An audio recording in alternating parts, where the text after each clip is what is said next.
సియుటియు రంగారెడ్డి జిల్లా 4వ మహాసభలను జయప్రదం చేయాలని కోరుతూ ఈ రోజు సిఐటియు ఆధ్వర్యంలో తుర్కమ్యాంచల్ మున్సిపల్ పరిధిలో ఉన్న BMPS Bharat Motors parcel service CITU అనుబంధ యూనియన్ కార్మికులతో కలిసి మహాసభల గోడ పత్రికను ఆవిష్కరించడం జరిగింది। ఈ సందర్భంగా సిఐటియు రంగారెడ్డి జిల్లా ఉపాధ్యక్షుడు డి కిషన్ పోస్టర్ ఆవిష్కరణ కార్యక్రమానికి హాజరై మాట్లాడుతూ జిల్లా వ్యాప్తంగా ఉన్నటువంటి అనేక రంగాల కార్మికుల సమస్యలపై ఇప్పటికే సిఐటియు అనేక ఉద్యమాలు పోరాటాలు నిర్వహిస్తూ వారి హక్కుల సాధన కోసం నిరంతరం కృషి చేస్తుందని అన్నారు।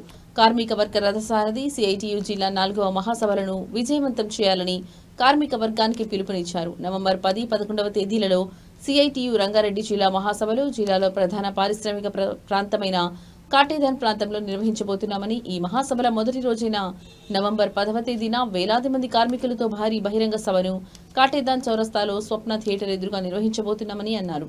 ఈ బహిరంగ సభ మహాసభలకు ముఖ్య అతిథులుగా సిఐటియు అఖిల భారత రాష్ట్ర నాయకత్వం హాజరై నేటి కార్మికుల స్థితిగతులపై, వారు పని ప్రదేశాల్లో, నివాస ప్రాంతాల్లో నిత్యం ఎదుర్కొంటున్న పరిస్థితుల మీద, కేంద్ర రాష్ట్ర ప్రభుత్వాలు అనుసరిస్తున్న కార్మిక వ్యతిరేక విధానాల మీద నిర్దిష్టమైన చర్చలు జరుపుతారని, కార్మికుల హక్కుల పరిష్కారం కోసం మహాసభల్లో అనేక తీర్మానాలు రూపొందిస్తామని అన్నారు।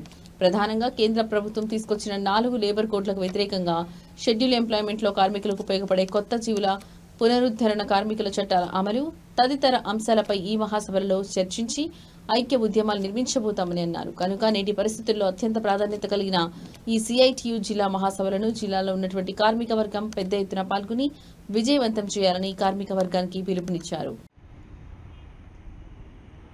जिंदाबाद सीआईटीयू जिंदाबाद जिंदाबाद सीआईटीयू जिंदाबाद जिंदाबाद కార్మికుల ఐక్యత కామ్రేడ్స్ నవంబర్ 10, 11వ తేదీల్లో రంగారెడ్డి జిల్లా సిఐటియు 4వ మహాసభలు కాటేదాన్ పారిశ్రామిక ప్రాంతంలో జరగబోతా ఉన్నాయి। ఈ మహాసభల్లో గడిచిన 3 సంవత్సరాల కాలంలో ఈ జిల్లాలో ఉన్నటువంటి కార్మిక వర్గం ఎదుర్కొంటున్నటువంటి సమస్యల మీద, అదేవిధంగా కేంద్ర రాష్ట్ర ప్రభుత్వాలు కార్మిక వర్గం మీద తీసుకొచ్చినటువంటి నూతన విధానాలు కానీ, కార్మికులకు ఉన్నటువంటి హక్కులు చట్టాలను మొత్తం నిర్వీర్యం చేస్తూ కార్పొరేట్ శక్తులకు, పెట్టుబడిదారులకు ఊడిగం చేసేటువంటి పద్ధతుల్లో ఇవాళ దేశంలో ఉన్నటువంటి నరేంద్ర మోడీ ప్రభుత్వం కార్మిక చట్టాలను రద్దు చేసేటువంటి పద్ధతిలో ఆ రకమైనటువంటి విధానాన్ని తీసుకొస్తా ఉంది। ప్రధానంగా ఇటీవల కాలంలో కార్మికులు పోరాడి సాధించుకున్నటువంటి 29 కార్మిక చట్టాలను పూర్తిగా రద్దు చేసేసి వాటి స్థానంలో 4 లేబర్ కోడ్లను తీసుకురావడం అనేటువంటి జరిగింది। ఈ లేబర్ కోడ్లే కనుక అమలైతే ఇవాళ దేశంలో ఉన్నటువంటి కార్మికులు మళ్ళీ పెట్టుబడిదారుల దగ్గర కట్టు బానిసల్లాగా పనిచేసేటువంటి పరిస్థితిని ఏర్పడుతుంది। అందులో భాగంగా కార్మికులు సంఘం పెట్టుకునేటువంటి హక్కు లేకుండా ఉంటుంది, కార్మికులు కనీస వేతనాలు అడిగేటువంటి హక్కు లేకుండా ఉంటుంది, కార్మికులకు ఇప్పటి వరకు ఉన్నటువంటి ఈఎస్ఐ, పిఎఫ్ లాంటి చట్టబద్ధమైన సౌకర్యాలు ఏవైతే ఉన్నాయో అవన్నీ కూడా రద్దు కావడానికి అవకాశం ఏర్పడేటువంటి అవకాశం ఉంది। అదేవిధంగా ఇవాళ చేస్తున్నటువంటి 8 గంటల పని విధానం ఏదైతే ఉందో దీన్ని 12 గంటలకు మార్చాలని మొత్తం పారిశ్రామికవేత్తలకు, పెట్టుబడిదారులకు లాభాలను సృష్టించి కార్మికుల యొక్క మొత్తం శ్రమనంతా కూడా వాళ్ళకు దోచిపెట్టాలనేటువంటి పద్ధతుల్లో ఇవాళ కేంద్ర రాష్ట్ర ప్రభుత్వాలు ఆ రకమైనటువంటి విధానాలను తీసుకొస్తా ఉన్నాయి। అందులో భాగంగానే కార్మిక చట్టాలను పూర్తిగా నిర్వీర్యం చేస్తూ రద్దు చేస్తున్నటువంటి పరిస్థితి ఉంది।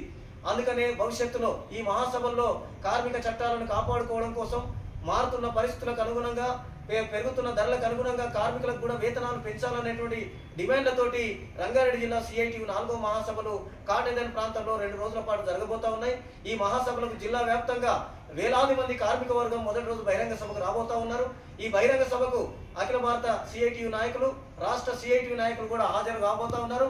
రంగారెడ్డి జిల్లా అత్యధికంగా పరిశ్రమలు ఉన్నటువంటి జిల్లా, ఇందులో లక్షలాది మంది కార్మిక వర్గం పనిచేస్తున్నటువంటి జిల్లా కాబట్టి ఈ జిల్లాలో కార్మికుల సమస్యల మీద భవిష్యత్తులో సిఐటియు పెద్ద ఎత్తున పోరాటాలను తీసుకొని ఆ రకంగా కార్మికులకు అనుకూలంగా, కార్మికుల సమస్యల కోసం పోరాటం చేసేటువంటి భవిష్యత్తు నిర్ణయాలను చేయబోతా ఉంది। కనుక ఇక్కడ ఉన్నటువంటి మొత్తం కార్మికులు, అన్ని రంగాల్లో ఉన్నటువంటి కార్మికులు ఈ మహాసభల్లో, బహిరంగ సభల్లో పాల్గొని జయప్రదం చేయాలని చెప్పేసి ఈ సందర్భంగా విజ్ఞప్తి చేస్తా ఉన్నాను। వర్ధిల్లాలి కార్మికుల ఐక్యత।